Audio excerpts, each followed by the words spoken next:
Let's bring in our guy. Let's bring him in. Ross Stripling. Chicken strip. Hey, Ross, let me talk to you about that. Would you have voted for me, dog, back in the day?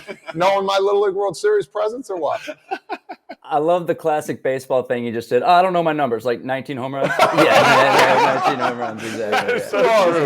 I played it off a little bit, just a little bit, man. Yeah, what was my ERA that year? Like a 2.95? I don't remember. 2.95. I love your numbers. Like if they're like, oh, what was your best season? Can you rattle it off?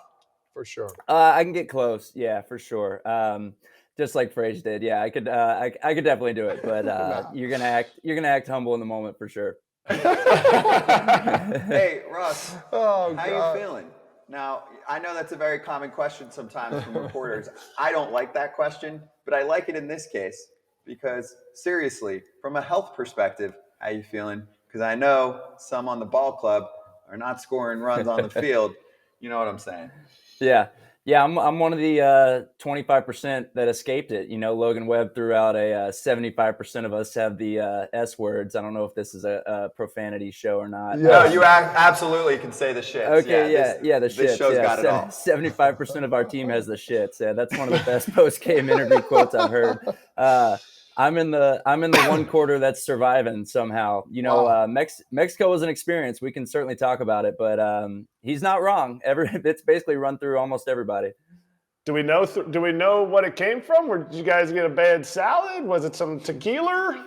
The rumor is, and I don't know, is that someone from the Padres came to Mexico with it and then passed it through their locker room into our locker room. And now, but I don't know, man. I mean, you hear about don't drink the water in Mexico and all that kind of stuff. It could be a combo of a million things that happened to us down there. But, you know, really, we've all been in a locker room. Once one guy gets it, everyone's getting it. And this is exactly what happened. Do we know who this Zero is? No idea who Patient Zero is, yeah. Patient Zero. Good call. But seriously, on the team side of things, though, you're human beings. I think it's important to point this out, just like anyone else who goes to another country, comes back with an illness, whatever it is, goes through a stomach issue just in general. What's that like for a ball club to weather through right now? Like, are certain people avoiding each other? And obviously, like if you can't keep stuff down and you feel terrible, you might not perform as well. Yeah, I mean, that's a fact. No one likes playing sick, especially something like that. You know, it's one thing to just have like cold and flu symptoms, a little bit of a headache, a sore throat, like that stuff you can grind through. But like when you're running back and forth to the bathroom or have like body aches and, you know, like a true stomach bug, that's hard to battle through, whether you're pitching or playing the field or whatever it is. So to answer your question, we're not avoiding each other. That's impossible to do. We all tried it in COVID. You're used to that, but you know, that's not what we're doing at all. I think also we're just assuming we all had it. It's all gone through us one way or the other. So, you know, for the most part, we're hanging in there. And I think the worst is behind us. Honestly, it was like the last day in Mexico into that first day in Houston. Might be a couple guys that are still trickling in with it, as sad as that sounds. But for the most part, the whole staff and players are basically through it. Speaking of runny stools, how's the whole baby life going? You're now a month and a few days into the season. How's everything going for everybody? For mama, for you, for baby? You know what? New place here. We're out in the East Bay. We got a front yard and a backyard, so our 2-year-old loves it. We can just throw him out there and have him kill energy. That's been a huge help. And then our youngest is 8 weeks old. His name's Brody. He's still not giving us longer than like 3-hour stretches. So we're in the trenches at night, getting up and feeding and surviving the nighttime feeds. But, you know, he's great, man. Everyone's in good spirits. And then as far as on the field, my wife's a trooper. You know, a day or two leading up to my starts or an outing where I know I'm going to pitch, I get a little extra sleep. I'm a prima donna in that way for sure. As we all know, if you can't sleep, you can't perform on the field, man. I think that's a fact. So, you know, she lets me get my rest when needed. And other than that, I'm on duty. She's like, well, you're not pitching for 4 more days. You got the 4 a.m. feeding. Like, all right, sounds good. So we're hanging in there. It's a lot, as you guys know, but everyone's doing good. That is something that I got to commend her for that because like that's something people really don't know a lot about. Like the wives part of our journey as baseball players is huge. And a lot of the times the wives that you see out there are wives that are putting themselves out there for their own betterment. And the wives like your wife, like my wife, that, you know, they're going through the grind and they're going through it silently. So big shout out and a lot of clapping for her, because that's something that I thank my wife and still thank my wife for the opportunity to play. So your wife going through that, no night's sleep, and then to go 2 days on, yeah, you deserve to be on. You only have a bullpen today, Ross. You got Brody. Yeah, you're spot on, man. I mean, I think about, for instance, Jock Peterson's got 3 young kids. His wife, Kelsey, will bring he's got like a little over a 2-year-old named Wilder, and she'll like bring the whole crew to the field and watch a game just so Wilder can run on the field for 30 minutes after the game, and just for that memory, just for that, having that with Jock and what she had to go through just to get to that game and survive the game and get that kid on the field after the game. And now we're experiencing it with our 2-year-old Jackson to get him. We were just in Houston to get him on the field after the game, and she had to like come and watch 9 innings and so I'm with you, man. Yeah, claps all the way around. They're troopers that are behind the scenes that no one really talks about enough at all. Let's take you back down to Mexico for non-potty talk, because I know you said, hey, if we want to talk about that. I do. Just want to know, what was it like? What was the best experience you had down there? I mean, it looked like a party. Food did look good. Crowd vibes looked WBC-ish. So give us the goods from that trip. Yeah, so that's the best part for sure. I mean, the crowd was awesome. Every interaction we had with a fan or with anyone from Mexico was great. It really was. And the food was good. Where we stayed felt safe. Guys were walking around having a good time. As far as the baseball brand of the sport that you saw there, kind of wacky. A little bit like 40 runs scored in the first game. We had over-unders in the 20s. I think that was a record of Major League Baseball, both those games. Everyone got a homer, basically. You know what, man? The experience was fun. I do think some things will have adjusted. It's a 4-year contract. So to the 6 teams that come over the next 3 years, we definitely have given some input to MLB about things that can be better and just, player safety, player health. We lost Yaz and Crawford while we were there to injuries. It's a lot. You're playing at 7,500 feet. We didn't have an off day after. Both teams went straight somewhere and played a whole nother series the next day. So that kind of stuff, wears on you. We're already talked about the sicknesses that we've got. But as far as the experience, man, I think we can all say we enjoyed it. We are glad we were the first 2 teams down there to play in Mexico City. I think that'll be an experience that we all talk about for the rest of our playing careers and even afterwards. So things can be adjusted for sure, but overall, just like playing in front of those fans that were obviously very excited to see Major League Baseball played at its highest level, was obviously, a really cool thing to be a part of that I think we'll all remember. What kind of input did you guys give them? What's something that they can switch up, just so we can make sure we call them out? Because it's kind of like what we do here. If you guys have something, we want to make sure somebody actually implements it. Well, let's fix the humidor if you're going to make us play at 7,500 feet. That mostly came from the pitcher's side of things. The playing surface was, I guess, adequate. If you guys saw, I'd already spoke about injuries, but, they're like 12 hoppers getting through the infield. Like, we're already dealing, as this is pitchers totally complaining here, but we're already dealing with altitude. Tatis hits the ball 94 at a 46. And it pimps it because it gets out of right field when something in San Francisco, you're probably running in to catch that ball.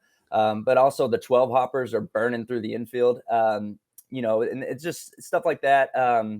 It did take, we stayed almost an hour and a half away to get to the field, which once again, just complaining to complain here, but it would be nice if there was an area that was 15, 20 minutes away from the field where it didn't take a police escort and an hour and a half to get to and from the stadium every day.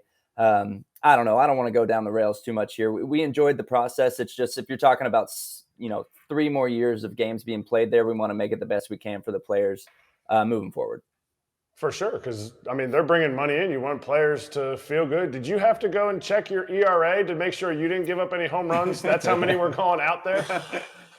Yeah, we penciled that one in as well. Like, hey, the wins and losses can count, but why don't we throw out the players' stats for those? No, need those homers. Yeah. Juan Soto needs that homer that he hit for sure. Yeah. Listen, I think the exciting part is those 12 hoppers getting through as a hitter. I think that's really exciting. Yeah, you got the wrong crowd. I'm with you. I understand. Yeah. I don't know why that's exciting. That's really exciting. But hey, question about going to Mexico. Did you guys get paid too as well going to that series? Like a little extra, you get a little stipend or something like that? We did, yeah. You get a bonus, Nice. added to this week's this 2-week pay stub, and then the cool thing too, we get a $50,000 pool that we get to split among staff as well. Technically, staff was not going to get a bonus or any add to their salary at all, so we did get $50,000 that we can spread around to the guys that take care of us behind the scenes. So that was a big deal as well. That's awesome. Yeah, that is awesome. And by the way, I was looking up because I know we had him on yesterday, Chris Bassett from the Blue Jays. He was watching that, and he had a tweet that got a lot of play. He goes, playing baseball in Mexico City should come with a clause that pitcher stats don't count. It's like it's all pitchers. It's like extra Yeah, it's all innings. pitchers. Well, that's the main thing, guys. Like, we played in Colorado. You see guys playing Colorado. Now let's go 1.5 times higher than that. And it's just what it does to our stuff. Like, we get it. You hit a homer. Like, that's everyone's argument is like, yo, that's a homer everywhere. Well, yeah, I just threw you a slider that normally breaks 15 inches that broke 6 inches.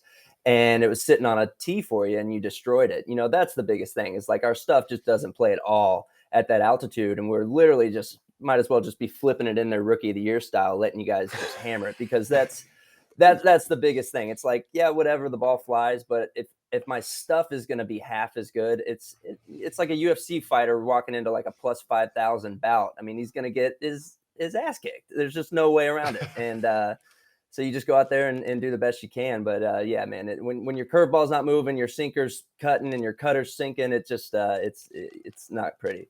You know what they should do in Mexico to give you some of this Tyrus Rosin out there. You can glove that on your hands or wherever you want to put it, and it shouldn't matter. So you get a little extra spin in there. Hey, pop fly homers are great too. I just want to point that out too as well. I mean, I don't know why pitchers. I mean, it is what it is. If you got the power to hit a pop fly homer, I would praise that guy too as well. Yeah, that should be the caveat. Bring if you're gonna play in Mexico, you get spider tack. There you go. Bring it back. Ooh, I like that. I like that. I like that. That would love it. That would definitely get some extra viewers. Yes. Hey, I don't think we got to talk about this and wanted to get your take now that Scherzer's back. What have guys been saying about that situation? Because, the news cycle just hits and then it dies. But we didn't actually solve anything. And I've talked to many pitchers, both on this show and off, and they're like, yeah, we don't really know. So we just hope and Phil Cuzzy's there, we got to be a little more careful, which to me is a weird part of the human element. So just for purposes of pitchers knowing what they should be and should not be doing, what do you think should be done, and what are people saying? Good question, man. We could soak up some time talking about that. You brought up Phil Cuzzy for sure. I think he's popped all 3 guys that have been popped. So you're certainly aware when he's around. And I guess what we say about the most is like, man, if you're going after Max Scherzer, you better know what you're doing because he's not going to let that fall to the wayside. I was the CBA guy for the Blue Jays. He was on the committee, and I watched him go after some owners in some of those calls. So he's going to go after some umpires. As far as what we're saying, their checks are pretty solid, like pretty thorough. If you're going to have something on your hand, my guess is they're going to find it. Now, whether we saw the thing with Germán in New York where it's like, dude, I told you to wash your hand, and he comes back out with it out, and they're like, dude, I told you to wash your hand, and doesn't get punished. Versus Scherzer gets banged right off the bat. So you brought up the human element. There's still like this whole idea of like, are they really going to bust me? Can I use maybe a little bit of sunscreen? I don't think anyone's really breaking out the Pelican grip and the spider tack. I know I just made that joke. I do think that stuff is out of the game. But, if you're talking like sunscreen and some of these spots where it's really dry or really cold and guys maybe starting to use that again, I'm not sure. I haven't seen it on my team, but Scherzer just got banged. We'll see, man. I don't necessarily have a good answer. But as far as what guys are saying is like, if you're going to do it, it's a big deal, man. We lose a roster spot for 10 games. And as a San Francisco Giant, the way we use our bullpen, that's a big deal. So, you better be pretty careful if you're going to start mixing that stuff in again. So do you feel like you're kind of on edge? Like, some people – we had Max on, and 2 days later, he got run. So do you feel like you're kind of like, oh, crap, that guy was putting suntan lotion on, spraying it next to me. Like, am I going to get popped? Because if you are, like, that's not right? Where guys are sitting here going, and there's no, but then there's also no recourse. Like, you have no opportunity to be like, look, I want to stand up for myself. Okay, well, here, we're going to talk to people who just punished you, and that's the only recourse. Like, how, because you were on the board, how can we fix this? Good question, man. We went from 100 to 0, right? We went from like everybody coming up from AAA with the most bastard slider you've ever seen, just going like this on their glove, just getting it and like, oh yeah, this is gonna be nasty, and just like ripping a slider. And so MLB needed to make an adjustment. That's what we did, but they went 100 to 0. They went from you can't have anything, and they tried to give us some rosin. It's better. It's not great. I think what we've asked or have brought up is like, why not be something like rosin, but on the mound that we can touch, you can either use or not use, that maybe is a mixture of sunscreen and rosin, or some concoction that we, agree to as a MLB/players. But then that opens up a whole can of worms, right? Because then I can get my hands sticky. And then how do you know that I'm not using spider tack when I can just say, oh no, that's how sunscreen and rosin works for me. So it's all this stuff that we've talked about now since they banged it. To get to your question, it's my teammate's career. If he's going to use it, he's going to use it. I will say, like, look, man, just be careful, or have a way to wipe it off if you need to. But like I said, I haven't seen it. But if that were to be happening right next to me, I'd be like, man, it's too big of a deal to lose you for 10 days. So just, be extra cautious. Yeah. I think the biggest argument was that they used too much, or that pitchers used too much, right? So it's like, you take a guy, goes wash it off, do this. But if you use what was it, alcohol, it makes it worse. Sweat makes it worse. So where it's a disconnect. So you have to use some. I mean, as a pitcher, can you go out there without anything on your hands and throw strikes? Yeah. Oh yeah. That's what 99.9% of us are doing now, I think, is sweat and rosin. Go watch my teammate Alex Cobb pitch. Hit is hilarious. I mean, he'll throw a pitch, and he's taking off his hat, and he's like doing this kind of stuff. He's just trying to get like any sweat he can to put onto the baseball, and he's just frustrated all the time, But like that's what guys are having to do to get a feel for the baseball. So we'll see. So to turn it on to you guys are hitters. What's the argument when you guys get a bat and you go spray just a massive amount of that stuff, and you put in pine tar and on your batting gloves, that makes it so you can swing the bat as physically hard as you can and know you're not going to let go of the bat. Know you're going to, be able to swing it through the strike zone as fast and as hard as you can because you have a good grip on the on the bat. Kind of the same thing, right? But not, where do you guys stand on that? Just flipping the script on you. No, 100%. I agree with you on that. I need what we've used was a tennis wrap tape we put around the bat. That I don't know exactly kind of grip, but lizard skin. I've used that before. Sometimes I like it might be too thick sometimes, but yeah, it's a great argument. I need the stick. I know I need it, and it's just a feel like it when you're swinging because I'm notorious for letting the bat go out of my hands when I played. And hitting homers. And hitting homers. Yeah, that still pops up on my feed. Like I got it today. I got it today, man. And that's a prime example. Like maybe I used too much that day. It was too hot. Like I agree. You guys need something. They have to come up with something that you can use. Whether they fix the ball. I talked about in Japan when I played in the Olympics. The ball had a soft lather on it. It was so comfortable to feel. You don't need anything to put on it. There's got to be something they could do for pitchers. And I agree. I want you guys to have something on your hands. Especially when you're pitching, throwing, 95. These guys throwing 95 plus out here, and it's there's got to be a fair way of doing it for sure. I agree. So I think that ended up being part of the argument was like, man, if you take this away from us, there's going to be neck balls left and right, guys getting hit in the head and all this stuff.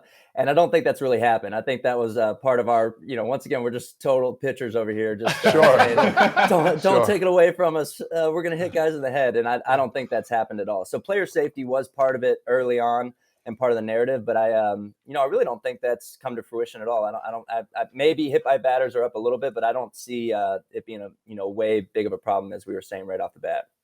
Ross, I got one non-baseball question. I looked it up. It said you were born in Bluebell, Pennsylvania. Is that like, do you have family there? Did you grow up there? That's like 30 minutes from me, or were you just born there and then you were like, I'm out? Yeah, literally, man. I'm the only stripling to ever be born outside of Texas. My dad took a job up there for just a minute, and that happened to be where I was born. Apparently lived there for like 15 months of my life, and then right back to Texas, where I was raised. So it's a funny story. Last year I was playing the Rangers in their new awesome ballpark. They had this wall of this like born and raised in Texas thing where like these guys that come visit and play in their new Ranger Stadium get this little plaque. It's like this really cool thing. I posted on my Twitter, and they wouldn't add me to the wall because I was born in Pennsylvania. And I fought these guys tooth and nail for 3 days. I was like, add me to that damn wall. Like I am as Texas as it comes. You got like, I hunt, I fish, add me to the damn wall. And they're like, no, you weren't born in Texas. And as I was leaving on the last day, getaway day, they were like, hey, come here. And they'd like put me on the wall. And it was a big moment for me. I need it because I claim Texas through and through. So when the like a big jumbotron to put like hometown, Bluebell, Pennsylvania, kind of irks me. Sorry that's where you're from, but it just it irks me too. I agree. Yeah. I wouldn't want to be born. Wait, what? Sorry, Eric. Wait a minute. I mean, the whole time I was sitting here like, man, I feel for you. I get it. You're Texas through and through. Like, I was just going to open my arms up and say, Pennsylvania cares about you. Ross Stripling. But now I'm just like, nah. He's a Quaker. Beat it, nerd. Yeah. He's a Quaker at heart, man. Pitchers and people that live in Texas. Yeah. I thought you were Pennsylvanian. I could even hear it in your accent. You were like, hey, you guys. You were dreaming. Yeah. You were dreaming. You were Yeah. dreaming. Yeah, sorry, man. I gotta stay Texan. Apologize. Love it. That's cool. That's a good story. Hey, Ross, this was awesome. As usual, good luck the next few weeks, and then we'll talk to you then, all right? All right, sounds good. Phrase, hang in there on the stock market, man. You didn't ask me this time. Yes, No. Yeah. I wrote it in. I said I was going to ask another, but we went on this Pennsylvania thing. I'm like, I'll get him next time. But next time. Hey, we're hanging. I've been reading up on my thing. Going on? No, not yet. Not yet. Okay. I don't want to cross any boundaries. He's got a season. He's got a season to go. You know, last guy we had on here, we got popped the next start. So be careful out there. Yeah. That's no. But yeah, we'll let's be not keep talking. that tradition going. Yeah, but yes, I've been watching. They're saying there could be some booming coming up here pretty soon. Okay. So we'll see. You don't have to say a word. I'm just looking right in your eyes. I'm looking right in your eyes. I got it. He's suddenly he's not watching games anymore. He's just watching MSNBC Yes, and all that. Bloomberg and all that. Thanks for coming on, brother. All right, thanks, guys. Appreciate it. Appreciate you, Appreciate man. you, Strip. Good stuff.